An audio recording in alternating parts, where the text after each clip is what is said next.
Hey, today we are talking about the fact that CSA is funny. I know that sounds crazy. Give me a little time. This video was inspired by a comment I got on a video I made recently about what Jeffrey Epstein did to Virginia Giuffre, specifically how he convinced her to go out and find additional girls for him. Her autobiography has an amazing amount of introspection that lets me talk about what she felt, what she thought, and why she thought and felt these things with a reasonable amount of accuracy. I can add to that a little bit myself because I also survived similar atrocities, and just from reading her book, I can see it created similar effects on both of our psyches. However, when I talked about it, I wasn't teary-eyed. I looked like this. She wasn't. Let me explain. You'd be forgiven for thinking that I like CSA and I like seeing people hurt people, but I don't. However, one person that must have gotten that impression left me a comment that read, hold on, let me look it up. I had to stop watching this video because of the host's great delight in this perverse subject. If I do make you feel uncomfortable with my manner, then it's been nice to see you here. I'm glad you gave me a chance, and I wish you waters that are warmer and faces that are kinder to you than me and mine. Genuinely. Have fun. But if you saw that and don't know quite what to think, if you aren't terrified or disgusted by how I carry myself, then you might want to know what was going through my head when I doubled over in laughter while talking about the fact that Virginia Giuffre really shouldn't have been blamed or felt guilty for getting girls for Epstein. And I thought the best way to illustrate that would be with toys. Okay, this is Platypus. This is Peter Rabbit. And this is Sally. Without an arm, but that's pretty normal for Sally. I don't know how young I was when I lost it, but it was a very, very long time ago. But she still has all her other arms, or she did before I tore one off. Let's get to the sketch. Okay. Sally will be playing the role of victim in this montage, the equivalent of Virginia Giuffre, but not as pretty.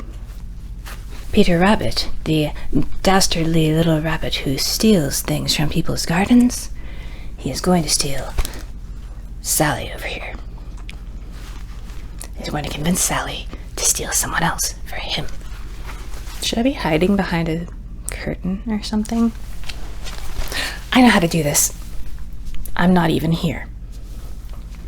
So in this story, Sally has known Peter Rabbit for quite a while, and he's holding her tight, not letting her go far. And then, you should hit yourself. I'm not sure I want to hit myself. Oh, you want to hit yourself. But I don't. Oh, yes you do. See? You're doing it right now. I'm hitting myself. I'm hitting myself. I need to stop hitting myself. So, I'm here again. So, that is skit one. That is when the abuser helps the victims do their job for them. But there's an even deeper level that in our illustration is going to involve a platypus. Peter Rabbit says, "Do you see that platypus?" "I do see that platypus. What of it?" "I would like it to join our family." Are you sure they want to?" "Does it matter? Go get it." I'm not sure I can." "Oh, you can. I'll just make you give me a hand." "Hey, I need to stop getting that platypus. Why did I decide to get that platypus?" "Ha ha ha ha, you got this platypus, not me. I need to stop doing bad things." That's how it feels. That's how it feels when I read Virginia's book and see her blame herself for getting girls for Epstein. Because all that happened was that Epstein, represented by Peter Rabbit here, the delightful little bunny in a hat. He was holding onto her hand, her whole arm in fact, and he was taking it to grab the other girls and bring them back. She blames herself for it because she had control of her body at the time, sort of. In fact, it was Peter Rabbit, Epstein, the whole time, holding her hand, making it go where he wanted it to, and do things he wanted it to do. She may have wanted to think her hand was hers, but dragging her into recruiting was just a method of making sure that she was his.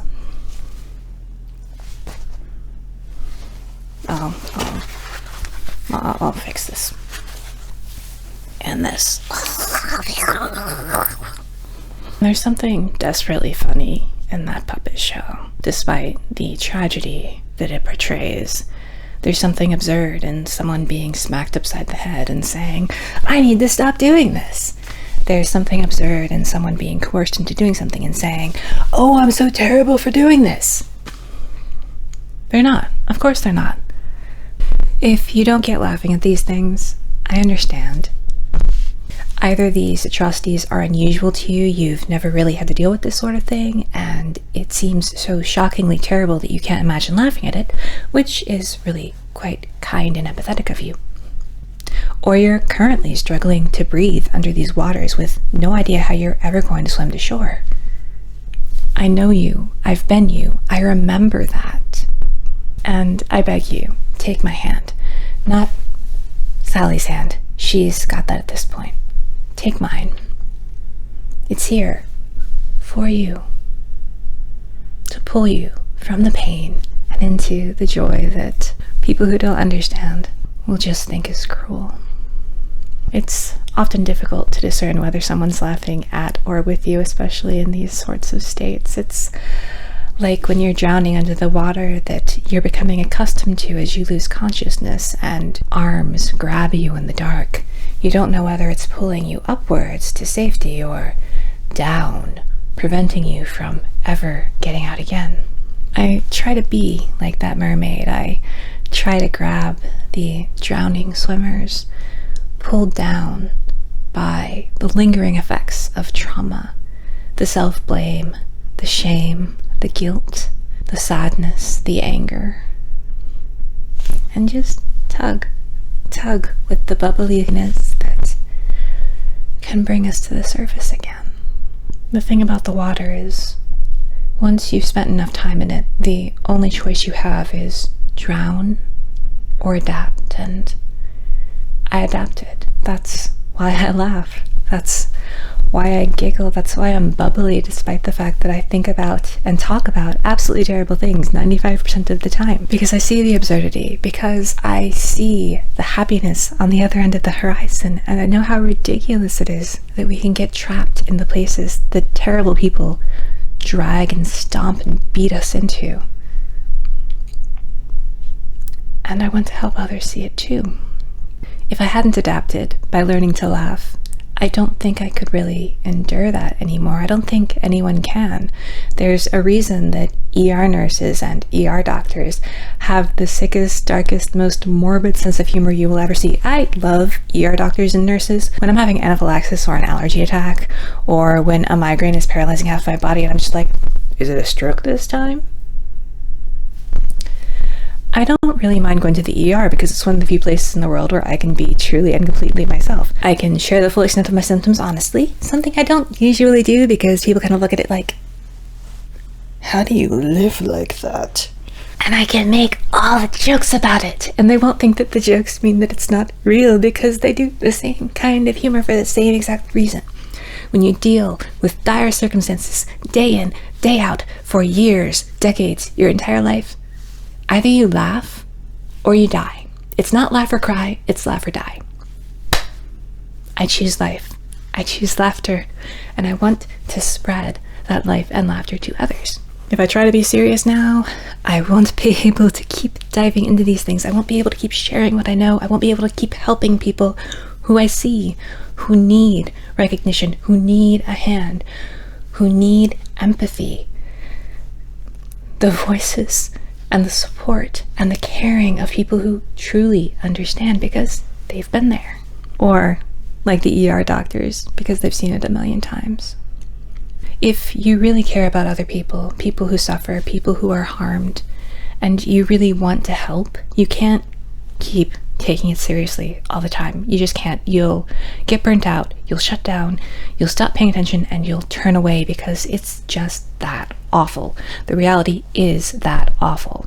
If you want to help, you need light, you need levity, you need bounciness, you need bubbliness, because when you are perky and unconquerable with your sheer energy and no amount of darkness, no amount of sadness, no amount of shame or pain can hold you back from offering as much help as you have to offer.